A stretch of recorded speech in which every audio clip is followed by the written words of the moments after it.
Section 5.7, we're going to talk about solving linear inequalities. Now, my guess is that most of you are probably very, very good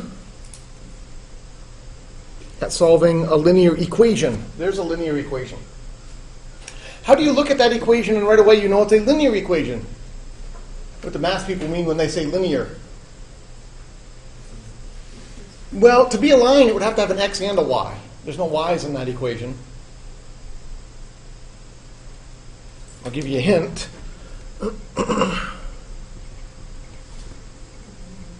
That one you would look at and you would tell me right away that one is not linear. What makes the first one linear and the second one not linear?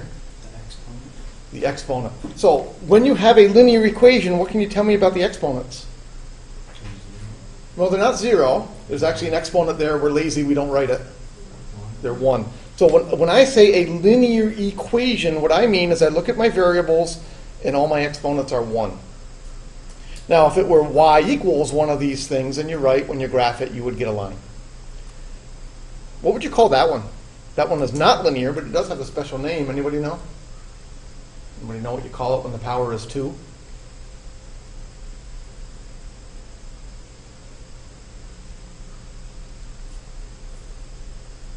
No? All right, that's okay. They're called quadratic. We'll get to that soon in chapter 8. This one is called quadratic. Okay, so today, though, we're dealing with linear things. How do you solve a linear equation?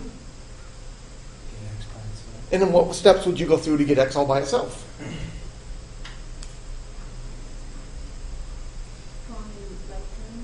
We look for like terms. Okay? I look at the left-hand side, there's no like terms. I look at the right-hand side, there's no like terms. So I can't simplify either of the two sides. That would be a good place to start. But that might not be what you mean by look for like terms. Yeah, as in like variable. Okay, so what you're noticing is we have an x term over here and an x term over there, and you want to get all the x's on the same side. Okay, so you might subtract 4x on both sides. So that would give you 2 minus 7x equals 8. So you get all the variables on the left. Then what do you do?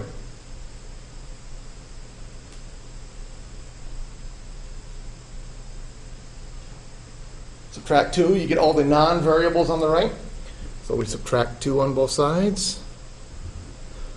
Minus 7x equals 6. And finally, divide by negative 7. So our answer would be x equals negative 6/7.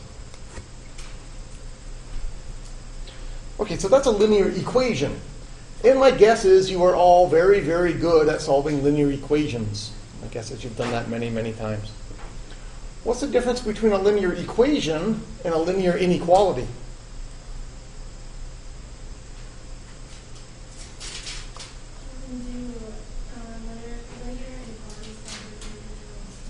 Instead of the equal sign, we're going to have the greater than sign or the less than sign or greater than or equal to or less than or equal to. That's right. So I could give you almost the exact same problem. I could write 2 minus 3x greater than 4x plus 8. And now we have a linear inequality.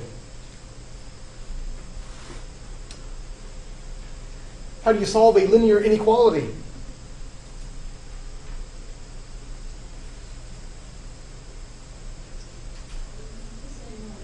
Exactly the same way, except there's one little different step, and we'll see that one little different step here near the end. So what we notice is we have x's on the left and x's on the right. We get all the x's together, so we're going to subtract 4x on both sides. 2 minus 7x greater than 8. We notice we have numbers on the left and numbers on the right. We take care of that. We subtract 2 on both sides. Minus 7x greater than 6. Here comes the one spot where things are different. What's different here? I divide both sides by negative 7, and I have to switch the sign. How come? Because that's the rule. Okay, and we're going to explain why that's the rule here in just a minute. So here's the only difference. The only difference between linear equations and linear inequalities is when you multiply or divide by a negative number, Flip the symbol. When you multiply or divide by a negative number, flip the inequality. So my final answer is going to be x less than negative 6 over 7. That inequality flips when you divide by a negative number. Or multiply by a negative number. Now, why is that? Instead of just saying, well, that's the rule, remember it. Let's try some things here. I'm going to write, give me two numbers. Anybody got two numbers that they like a lot? 14 and 7. 14 and 7. Okay, if I were to write down 14 and 7, would I put a greater than symbol, a less than symbol, a greater than or equal to, or a less than or equal to symbol in between those two numbers? Greater than. 14 is greater than 7? Yeah, I agree with that. You put a greater than symbol. Now give me a negative number that you like. Negative 9? I was really hoping somebody would pick negative 7. Can we go with negative 7? Why do I like negative 7 and not negative 9? What's 14 divided by negative 9? Some fraction or some decimal. What's 14 divided by negative 7? That's a nice number, isn't it? So I'm going to use negative 7. I'm going to divide both sides by negative 7. What's 14 divided by negative 7? Negative 2. And what's 7 divided by negative 7? Negative 1. Which way does the inequality symbol have to go now for that to be true? It has to switch, doesn't it? Negative 2 is less than negative 1. That's the way it goes. When you make the numbers negative, they switch order on the number line. Well, let's do one more of those. What if we start with one positive number and one negative number? What if we had negative 6 and 8? Which way would my inequality symbol go? But normally we would read it from left to right, so normally we would say negative 6 is less than 8. Although what you said is correct, 8 is greater than negative 6, but usually we read left to right. You're fine. Once again, pick a nice number that you like to divide both sides by. 2. Except I'm going to use negative 2. Because again, I want to divide by negatives and show you what happens. When I divide by negative 2, I get 3 on this side, I get negative 4 on that side. What has to happen to my inequality? It has to flip. All right, so that's why that rule exists. That's why the rule is when you divide by a negative number, and you could try multiplying. Multiplying works the same way. When you multiply by a negative number, that inequality sign has to flip. It just has to flip to make things true. Okay? Questions on that?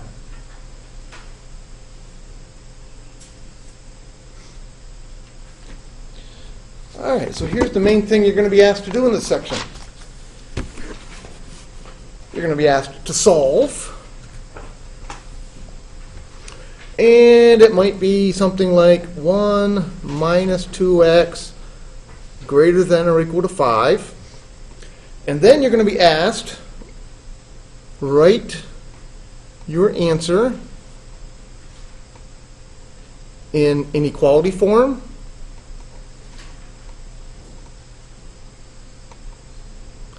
interval form, and on a number line. So when we solve inequalities, quite often we give 3 different answers. They all say the same thing, but we write them in 3 different ways. Okay, well, I think this is a fairly straightforward one to solve. What would you do to solve this inequality? Subtract the 1 on both sides. Minus 2x greater than or equal to 4. Divide by negative 2, and when you divide by the negative 2, you got to flip it. So x less than or equal to negative 2. So there's our first answer. That's the answer in the inequality form. You get that one for free. You get the inequality form just by solving. Let's do number line next. People usually like number lines. Those are usually pretty easy. Here's my number line. I'm going to mark -2, 0, and 2 maybe. What do I do right at the point -2? Put a dot. A dot. Why do you put a dot? Sometimes you put a dot and sometimes you put a circle. For this one, you put a dot. How come? Because it's less than or equal to. Because it has the or equal to. That's exactly right. If it were just less than, we would just put a circle. If it has less than or equal to, we put a dot. Which way do I shade?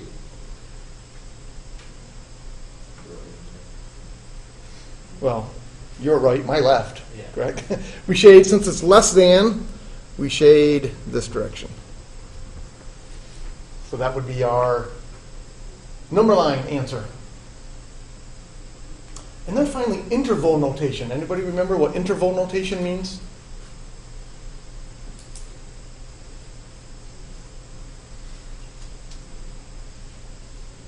All right, interval notation looks like this. You look at your answer, and you're going to put the smallest thing in your answer on the left and the biggest thing on the right. So looking at this answer, how far to the left does this answer go? It goes to -infinity. So I'm going to put -infinity. That's how far left it goes. And then I put a comma. How far to the right does it go? -2. And then here are the rules. If you have a negative infinity or you have a positive infinity, that always gets a round parenthesis. Negative infinity or positive infinity is always round. And then this one has the equal to. It has the dot at the -2. When you have an equal to or a dot, that number gets a square bracket. What if I did not have the equal to? What if I just had a circle there? It would just be square. No. Without the equal to, what would happen at the -2? It would get a parenthesis also. It would get a round bracket. All right, let's try one more of those. How about,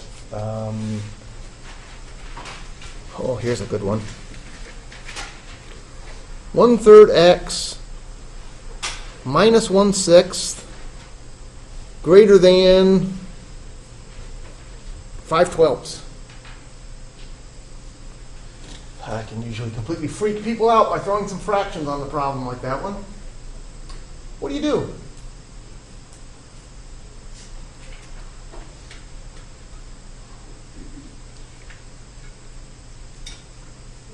You add 1/6. Add 1/6. Okay, so there's two different ways to do this one. First off is add 1/6.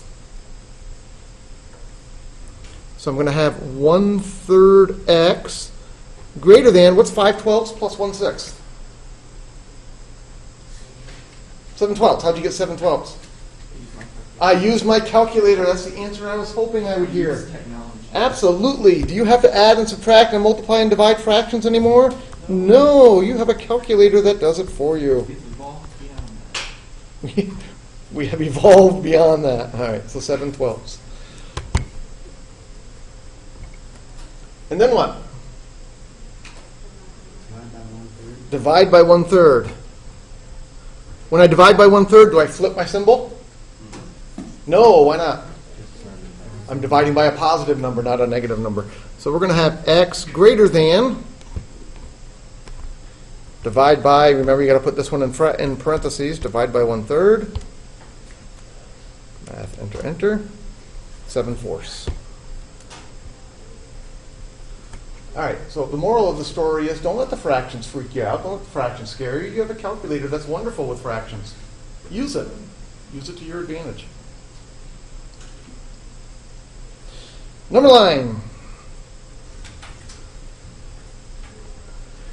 Where's 7/4?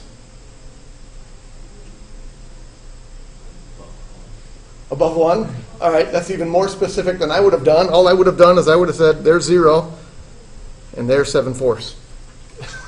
You don't have to draw very specific number lines here. You just got to draw them right, and there's a right answer. 7/4, circle or a dot? A circle, okay. Why a circle? Because it's just greater than. There's no equal to on this problem. Shade to the right, shade to the left. J to the right, okay? Like so. Interval notation. I put the smallest thing on the left. What's the smallest thing in my answer? 7/4. I put the biggest thing on the right. Infinity. It goes forever, doesn't it? Infinity. Round brackets or square brackets? Round on both of them? Yes. Why round on both of them?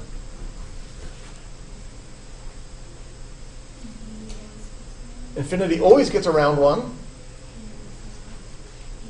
And it's not equal to 1 to 7/4. Since it's not equal to 1 to 7/4, it gets a round one also.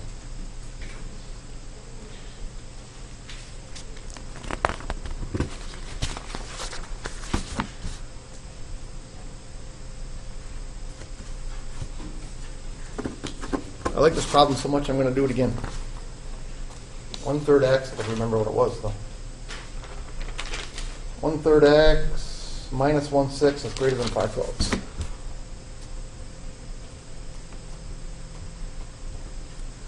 Personally, I would have done this problem differently. What we did is perfectly correct, worked great, got the right answer, but that's not how I like to deal with fractions. When I see an equation or an inequality that has a bunch of fractions, what I like to do is look at the fractions and find a common denominator. So my denominators are 3, 6, and 12. What's a common denominator for 3, 6, and 12? No. Common denominator always has to be bigger. 12. 12 is the common denominator. 3 would be the greatest common factor. 12 is the least common multiple. So those seem weird. The least common multiple is the big number. The greatest common denominator is the small number. Strange terminology. Anyway, the common denominator is 12. What I'm going to do is I'm going to take everything in this problem and I'm going to multiply it by 12. What's 1/3 times 12? In other words, what's 12 divided by 3? 4. So that gives me 4x. Minus, what's 1/6 times 12? 12 divided by 6 is 2. In this last one, I have 12 divided by 12. That's 1, but then I got the 5 still, so we're going to multiply by 5. Greater than 5. What's the advantage of multiplying by the common denominator? I got rid of all the fractions. So that's how I personally handle fractions. When I see an equation or an inequality with fractions, first thing I do is I multiply by the common denominator and I get rid of all those fractions. And then it's very easy to solve. 4x greater than 7, x greater than 7/4. Which way is better?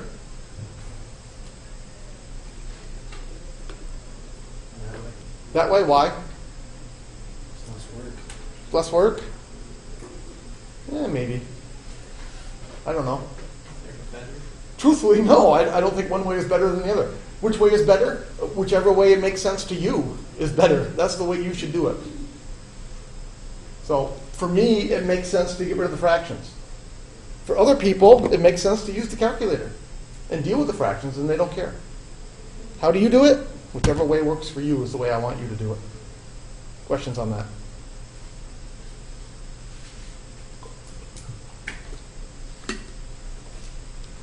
Okay, the other thing we're going to see in this section are what we call compound inequalities.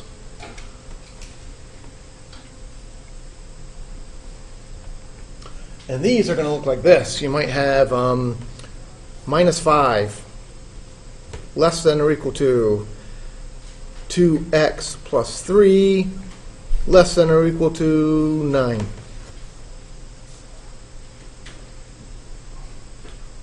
Why do you think that's called a compound inequality? Because there's two of them, that's all. Math people like to make up fancy words. We call it compound inequality instead of just double inequality, but that's all right, compound. Your goal here is to get the x all by itself in the middle. So what would you do in order to get the x all by itself in the middle? Subtract 3. And the only difference is, instead of subtracting 3 in two places like we normally do, We subtract 3 in 3 places. So we subtract 3 in the middle, we subtract it on the left, we subtract it on the right. That gives us -8 less than or equal to 2x less than or equal to 6. And then divide by 2. And again, you got to do it everywhere. So it's not really harder. There's just a little bit extra work to do. Multiply and divide everywhere. So -4 less than or equal to x less than or equal to 3.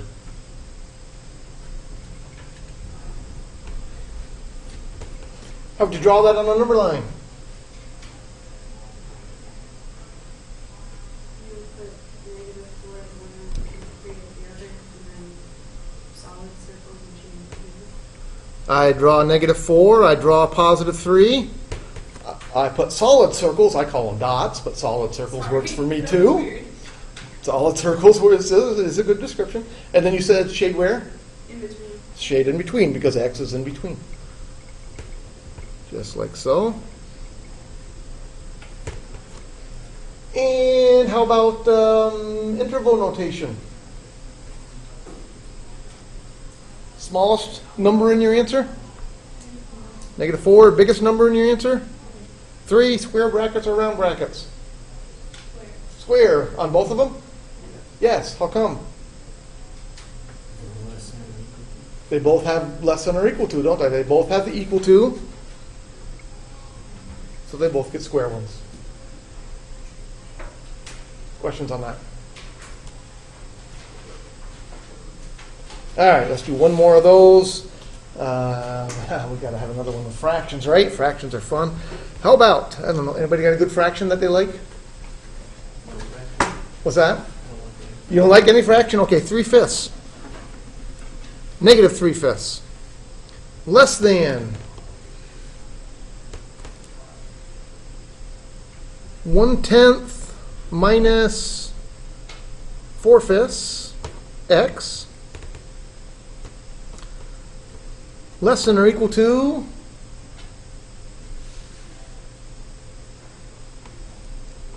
9/10. There's one with a whole bunch of fractions. Again, you need to decide, am I going to deal with the fractions and use my calculator, which is one good way to go, or am I going to get rid of the fractions? Which way do you want me to do it? Get rid of them. Good, because that's the way I like to do it. If I'm going to get rid of the fractions, what's my common denominator? 10. All right, I'm going to multiply everything by 10. Even if one of them did not have a fraction, you would still have to multiply that one by 10. Make sure you multiply everything by 10. If this were just the number 9 over here, I would still have to multiply it by 10. Okay, what's -3/5 times 10? Well, do it the easy way. What's 10 divided by 5? 2, and 2 times -3? -6. So that's -6. Less than 1/10 times 10? 1. Minus 10 divided by 5? 2 times 4? 8. So that's 8x. Less than or equal to 9. So once again, that's the way I personally prefer to do it. I personally prefer to get rid of all the fractions. If you like that way, wonderful. Do it that way. Okay, what's next? Subtract 1 everywhere. -7 less than -8x less than or equal to 8. And finally, and what's going to happen when I divide by -8? I have to switch both of them, don't I? Why do I have to switch both of them? Because I'm dividing by negative on both sides. So that forces me to flip both of them. All right, so I divide by -8. I do that everywhere. That makes me flip my signs. I get 7/8 greater than x greater than -1. Oh, greater than or equal to -1. So that's the only little wrinkle on those. When you divide by a negative, you got to flip everywhere. Again, not a big deal. We draw our number line. How do I draw my number line?